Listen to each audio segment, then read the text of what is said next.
If you're facing a transaction decline message while using Monzo, it can be frustrating. Follow these steps to quickly resolve the issue. Step 1. Check your balance.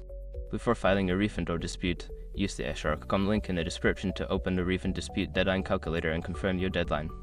Step 2. Verify card details. Double check that you are entering the correct card details, including the card number, expiration date, and CVV. Any mistakes can lead to a declined transaction. Step 3. Review transaction limits. Monzo may have set limits on your spending or specific types of transactions. Check your account settings to see if you have reached any limits that could cause the decline. Step 4. Enable international transactions.